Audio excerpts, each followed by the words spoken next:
When I was in the situation I was in, I needed to get away. And one way of getting away, being stuck in a room um, of waiting for bad things to happen, I put myself in a place to where I wasn't there. And I found a way to turn the pain that I was having at that time into something that will be power for a future of my own. A power that that started me to have resilience and survival modes, and the power of I can do anything, and I could get out of anything, and I can become anything because I'm the only one that owns it. So since I own it as a human and I have God that helps me own it, then I know that I can conquer it and I can make the life that I have now become better than anything I've ever done before. So I made myself believe that there are always better things out there instead of, what was with me at the time. I turned bad things into good things in my thoughts. I thought of me being a very powerful, independent woman, having the love in my life that will be loyal to me, having the life that would help bring peace to mankind. That's alchemizing, thoughts changing.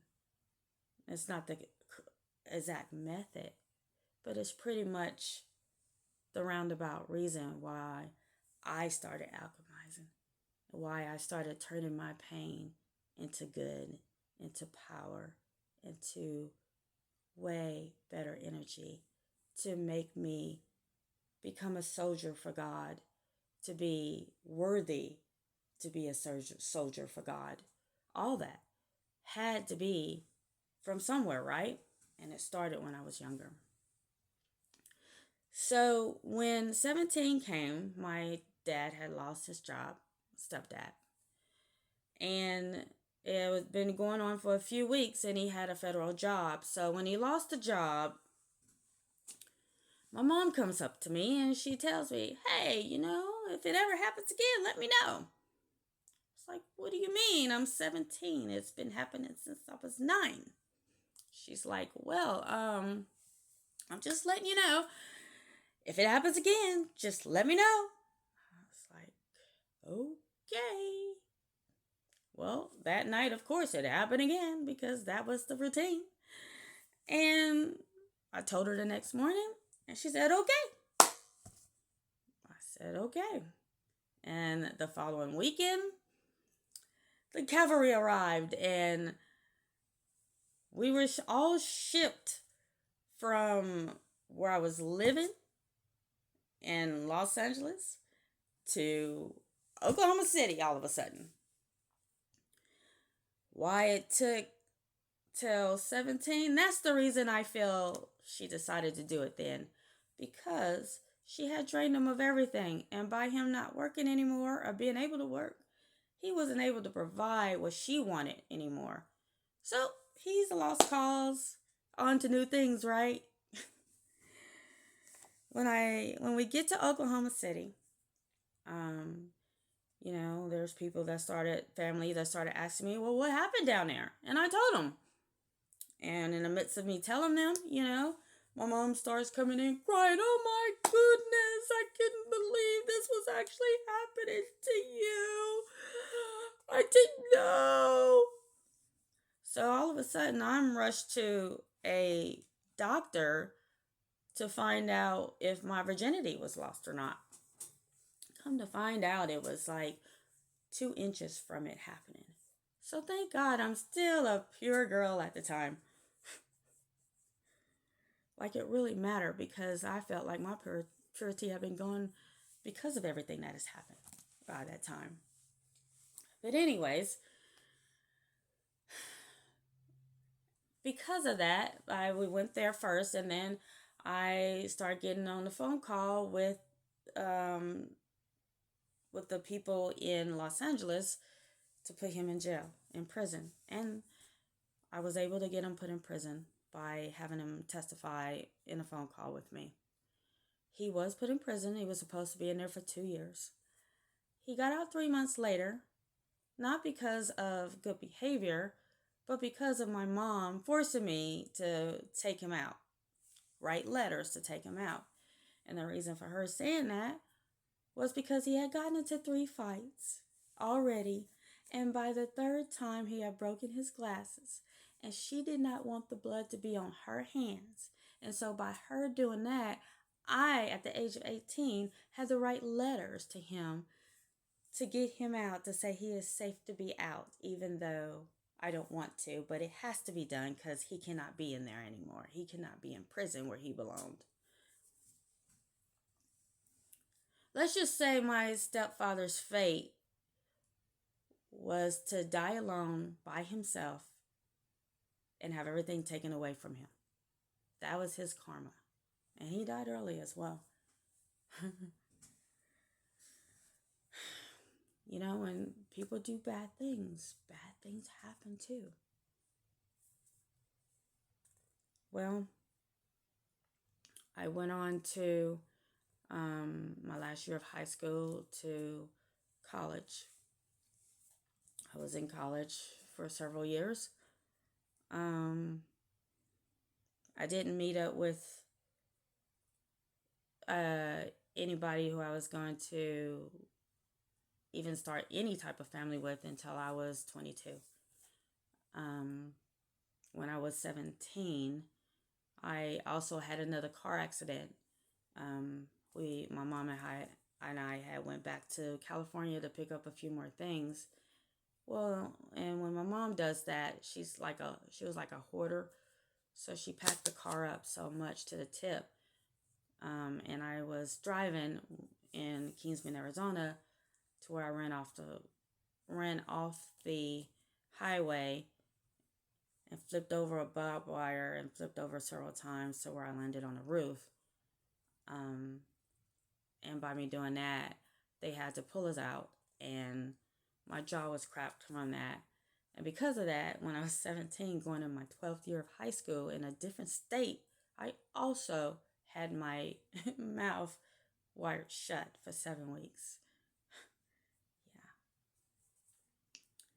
So that happened on the top of the fact that I had just went through the horrific thing with my stepdad for several years. That was on top of that. That was the iceberg right there. But I still ended up having a good senior year, which was part of one of the things I had in my life that God made sure I had, was still grow up okay. Out of everything that had been happening around me, I still ended up graduating from high school when I thought at one time I probably wouldn't graduate. And I still was able to go to college, which is I'm very, very grateful for. Even though I may not have gotten a bachelor's degree, I still have several years of experience in college that did teach me different things in life that I wouldn't have gained from just graduating from high school. And for that, I am grateful as well.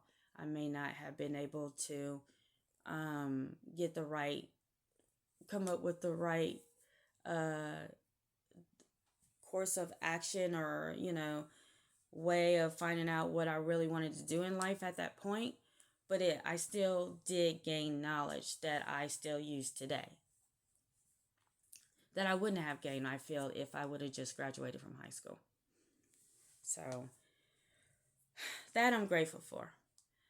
I did end up settling for 2 diplomas, one for computer tech and another for clinical medical assistant, that I never really did anything with, but I have knowledge for the back of my head for that as well.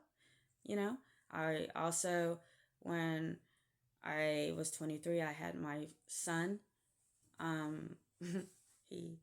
had my son at that time, and I needed to have work. So at that time, I decided to get my CDLB license and start driving buses and trucks. And I've done that for 26 years of my life. But now I'm changing more to what I truly want to do in life, which is help people. And that one of the things in my life is because of the situations I've been through. I feel like that God is putting me out there to help other people, who needs the help in their situations. So things I've been through after that was heartbreak, from not only men in my life. I was I was physically abused by my son's father. 4 years after him and I were off and on together. Yeah, I had to put that out there first. It was 4 years later. Okay. So when we first met, we were young. I was 22, he was 18, and it was like a young thing that happened for a little bit. Very short-lived, because when I ended up telling him and showing him that I was pregnant with my son, the next day he moves out of his apartment and runs away. He was a piece of work. That boy, that man right now is not alive either. He died at a very young age as well. When bad people do bad things happen. I think that's going to be my course of my life. Okay? So, my life at that point, I went through a lot of tribulations with my son's father. So, there were issues to where I had to find him and let him know things. And when I found him, like a few weeks later after he ran away, he didn't look good, but I had to tell him what was going on so he can make decisions, I guess. But I did what I was supposed to do.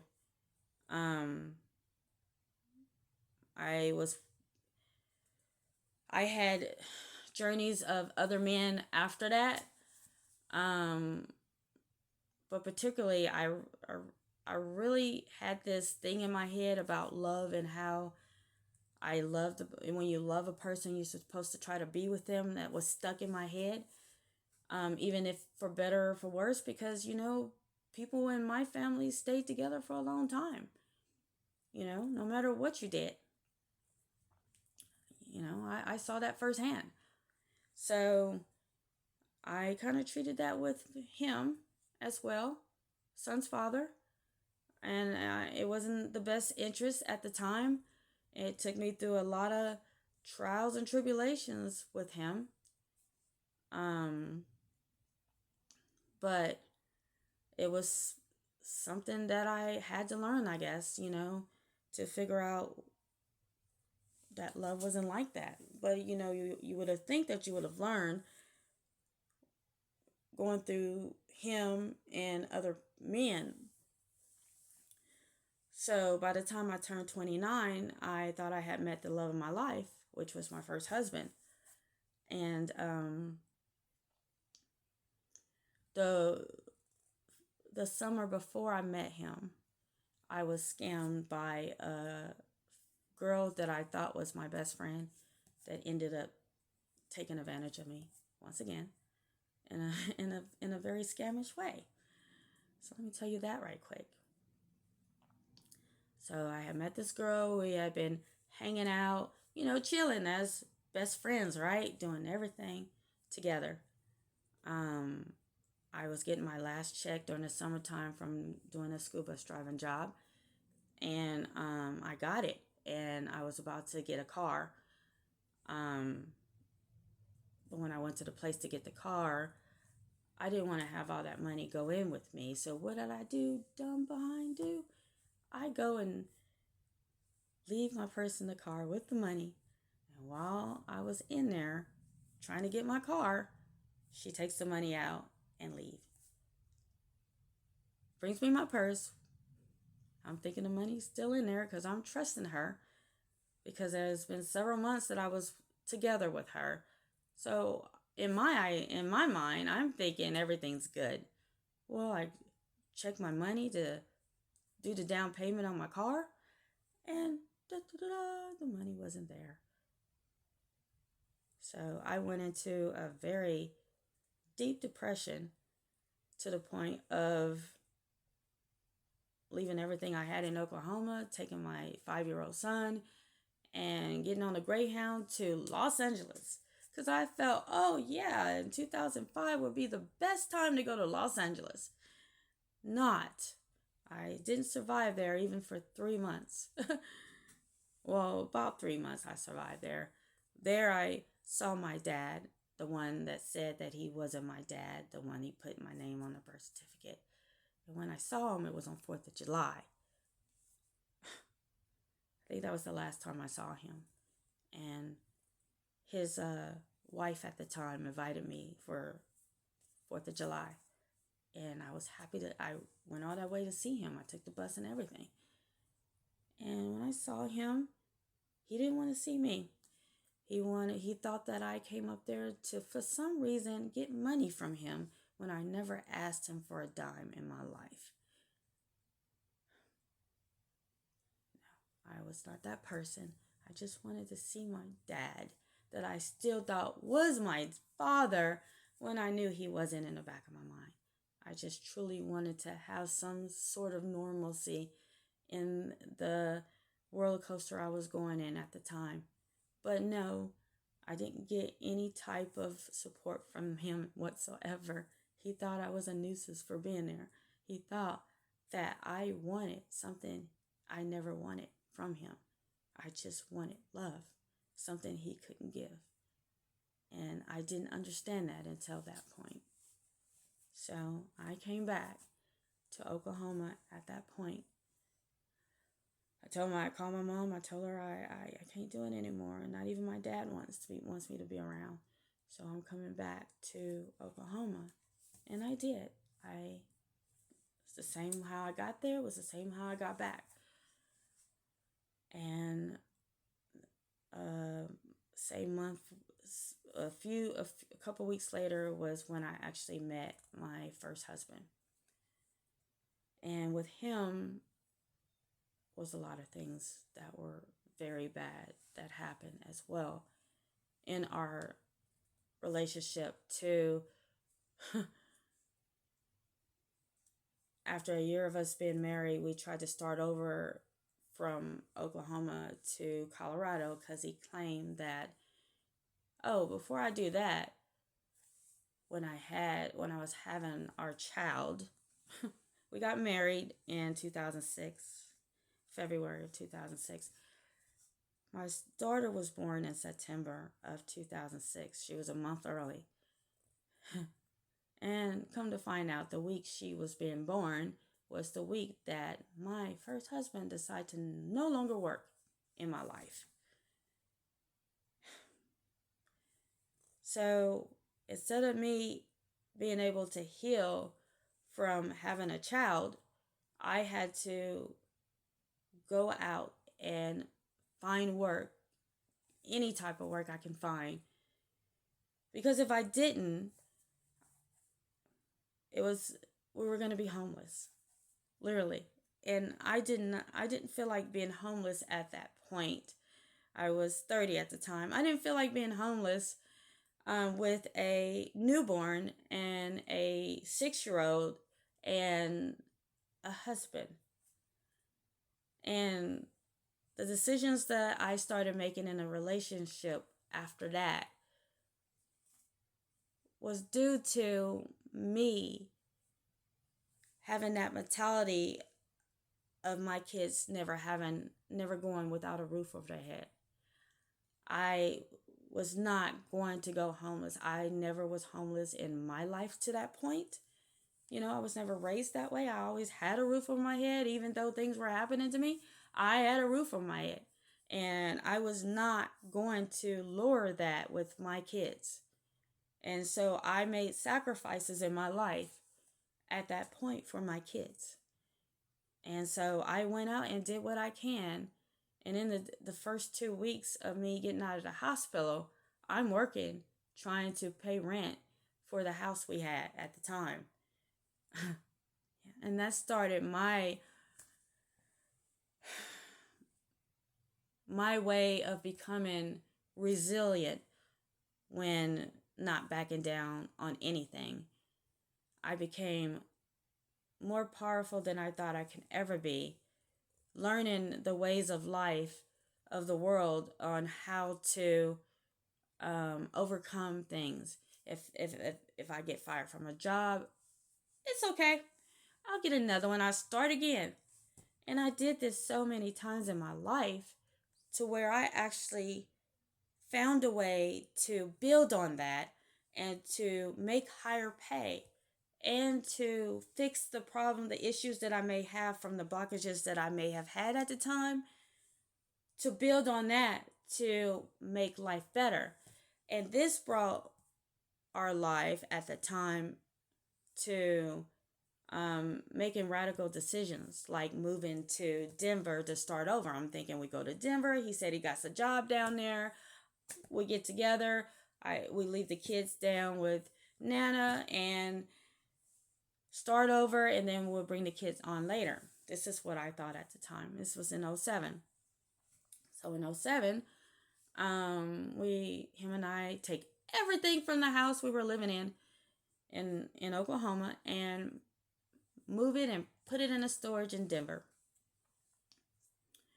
Well, he goes to the job interview and find out it wasn't a job. It was just an internship. So whatever money that I thought I was going to be helped with never happened, of course. So I had to once again grind my way to find a way to make this work. And so I started doing a lot of temp jobs. I was doing jobs overnight, things that can at least bring $200 in for a hotel room the next week, another $200 in for another. Yeah, you get what I'm saying. Well, there was this job fair that happened a few weeks later where they had a job hiring for Frontier Airlines to where you can clean the inside of the cockpit. And in order for me to get that job, I had to make two decisions. One of the decisions was if I was to get this job, it would be 3 weeks in order for me to get hired and then to get paid. So I was taking a risk of leaving the temp jobs to get this job, and losing that monthly, the rent that I was coming up with for the hotel room, but going to a better paid, job. So there was some stuff that I still needed cleared up on my record. So I went and cleared that up from the time, which goes back to my son's father. When my son was 11 months old, I thought his father wanted, and I was going to be a couple. We were going to be a family. And I went down where he was in Tulsa and was, instead of me being a family, he has the cops take my 11-month-old from me. Yeah, good times. Out of my arms, where he only had 4-hour visitation. So, for reasons I never allowed him to do visitation to begin with, was because of things that he would do in his life that I didn't agree with at the time. And so I was always scared for him to get him. And my worstest fears came to life when the cops came and took my child away from me and then put me in jail for no reason. So I got put in jail. And when I got out the next day, I went to go pick my son up, and of course, I couldn't pick him up. So I had to hire a private investigator to get my son back. So you know what I did? I got his rights terminated to where he couldn't see him at all, because it took me 3 days to get my son back because of his being bad towards me at the time. That's another bad karma that happened to me. Yeah, I not only have to do that, I had to do that. So I got his rights terminated to where he still had to pay child support. I did that because he still needed to help raise his child. Just because he was not a good person, he still had an obligation to do, no matter what. So I made that happen. In the marriage I was the marriage I was in with my first husband, kind of figured out that he was not. So I back to the part to where the job happened. So 3 weeks I chose getting the job. 3 weeks later I get the job. I go to the orientation, which was great. The next day was training, and training happened, and my car breaks down. So I take a bus, and the bus didn't go all the way to the place. So I actually had to walk 2 hours to get there after training started. And of course, at that point, they fired me right on the spot. You can understand how I felt like I had failed my family and everything at that point. And it was not a good time in my life, to the point to where I tried to not be here no more. But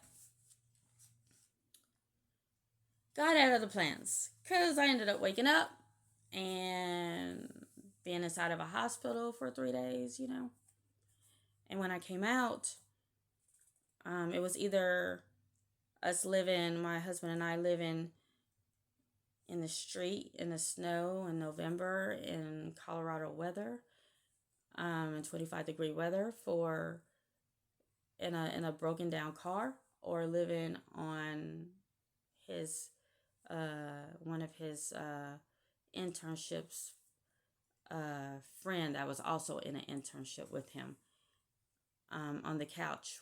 They were married, so we chose the couch. Well, 3 weeks after that, I wake up and his clothes are gone. Her husband wakes up. Have you seen my wife? No. Have you seen my husband? So, come to find out that my husband at the time decided to run off with the girl who he had to have, I guess. Whatever. But he goes and he runs from Colorado. Now, we just came from Oklahoma City to Colorado to begin with. And he goes and runs from Colorado to Hollywood, Florida. Yeah. So a few weeks, her husband had to end up getting help with his family to help me get a phone and a Greyhound ticket to get whatever I had in Colorado, which was my life, because everything I told you was in storage. Everything I had up until then was gone, other than my kids. The only thing I had left was my kids. So I was sent on a ticket home to Oklahoma, where I picked up my kids. I ended up getting another place. I got my first home at that point.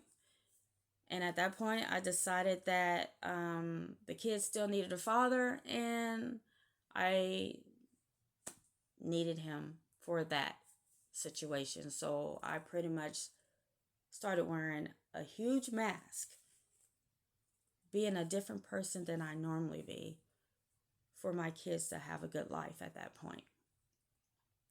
So whatever life that he thought that I had happy with him was never happy for me. It was only a pretty much a requirement I needed to do to make sure my kids felt like they were able to pursue a good life. So I pretended to be the perfect wife in order for my kids to have a good life. And I did that. I made sure that happened. Every time I focus on work, I focus on the kids, I focus on raising everyone. And when I say raising everyone, I mean raising everyone. Even if he didn't like it or not, I still did it, because if I did not survive, I would have been not a good person. And I was not going to my kids' downfall was not an option. If they were going to have a downfall, it wasn't going to be under me. Period.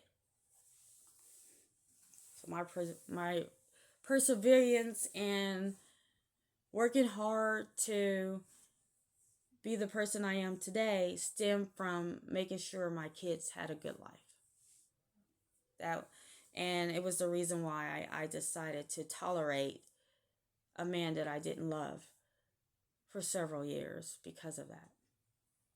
He still cheated on me and everything. I knew about it. I knew when it happened. I knew when it would happen, because I had the gifts that I didn't know I had that I knew, but I just thought that maybe my mind was warping me. But no, it was all the truth. What I was thinking was the truth. Found out later, but I also knew then. I just put my head the other way and kept going. I was in that relationship for 13 years. To the point to where he finally came to me and told me that he didn't want to be in my life anymore. Now my ego, I had an ego death at that point. Because I was like, wow. Out of everything I've done to make sure you survive and have a good life, because I was working so hard to make sure the family was okay, that also included me getting higher in life. And the CDL that I had, well, I was getting jobs to where I was getting higher pay, and I was getting higher honors and all that kind of stuff. I was becoming self-sufficient that way, which meant more money, better places to live, bigger houses. Even though he was getting upset every time I would get a bigger place and all that.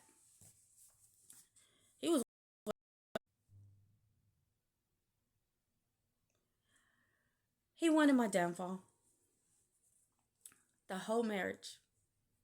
He wanted to see me fail the whole time. That's why he did all that stuff. He did so much things he would think would sabotage me. He would think that I would get to the point of no return, that I will not want to be here anymore.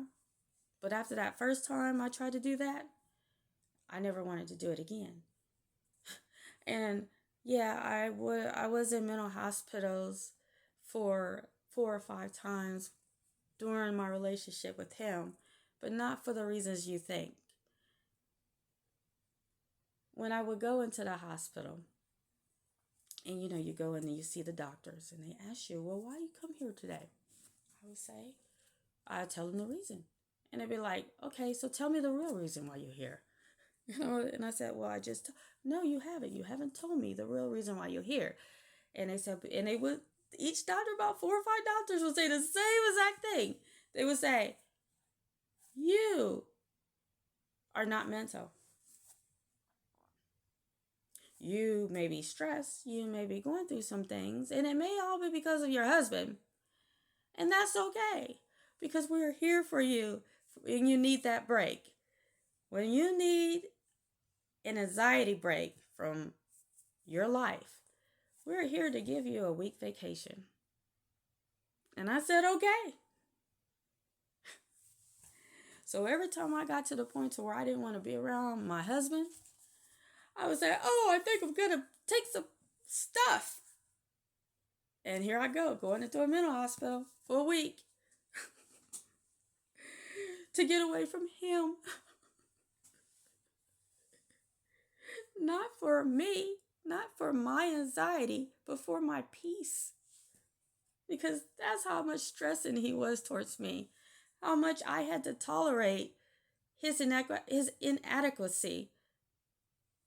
How I had to tolerate a person who was so beneath me and so unintelligent than me that I had to put on a face for my kids to make sure they had a good life. And then he's going to tell me one day, 13 years later, that he wants to leave me because I'm not good enough for him? No, I was too good enough. I was too good of a wife. And there was a time to where, after you have this big argument and break up or whatever, you come to a place and you talk about it and you work it out. And that's what I was hoping that I was going to do. But then in the middle of it, he said something that changed my mind. And I told him, I don't think I could do this no more. And I don't have to.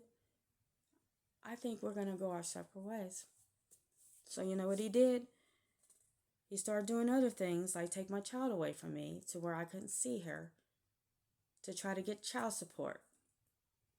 If he couldn't get me that way, he's going to try to find a different way as far as money for me to hang on to him for some reason. And once that last child support month was paid this past year, I told him he's never getting another cent from me. Never again. Ever. And he never will. I don't know if I'm sure he told a lot of lies on me to the family, saying that I was this, I was that, But you know what? The actions that I've done in life and the rumors and things that people say about me are two different things. So who's actually telling the truth? Me or them? The ones who wanted to copycat me, want to be me, or me letting you see that I am a very genuine, honest, no BS person, period. And when I need something done, I go get it done. I don't just sit there and wait for it to come to me. I go after it because I'm a go-getter, because that's what I've learned in life. I learned that in my life, everything has to be done by me, or nobody else will help me at all, because I tried and it never worked.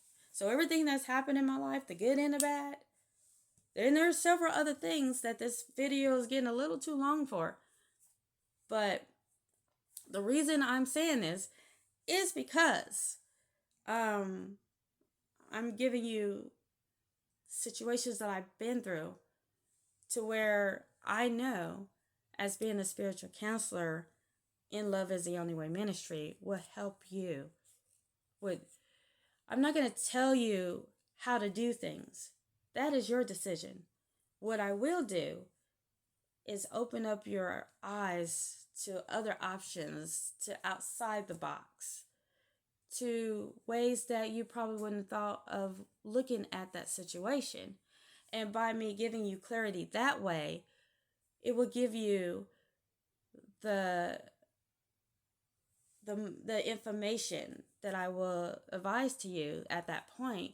You will be able to come up with a decision that will be better for your life after coming up with your options and the options that I have given you as well, to have your life not only clear that issue, but actually help your life move on to better hope and happiness, and living a very joyful life instead of a very bitter, depressive, and feel like you're always going to be stuck there life. I am here to help you. All the things that I've been through in my life, and I just tapped on a little bit, but there's so much more. Because I have so much experience with a lot of bad things happening to me, I know without a shadow of doubt that I can help you have clarity to maybe get out of a situation a lot sooner that it would have been years later for you to get out. I will give you a perspective to make you think of how you may feel at that point because of the vast knowledge that I have in situations like that. So, if you want to book a session with me, you can go to my loveistheonlywayministry.com and you can see that in the description box. You can also, if you want to donate, there I have a Cash App down there. And it will, the money or donations or whatever, it will all go to the ministry and helping it build. And this ministry is here to help mankind. It is here to bring hope to the world. And this is the first wave of how we're going to go by doing it. And I am happy to say that I cannot wait for all your phone calls to flow in so I can share hope in your life. And if you was always wondering about something, just ask me the questions and I can clarify that for you. You'll have a better understanding of why you in the situation you are at that time. And it give you a reason to choose different or to choose what you wanted to choose in the first place. So, like I said, I am here to bring hope and light and love to everyone I come in contact with. Because whatever I have happened in my life that was good or bad was always for you. It was always to make sure you know love and hope and have a better life. So, this is what I have for today. And there will be more videos coming soon, and they will be uplifting to bring hope and love to your life and to your journey. I love you guys, and you have a great day.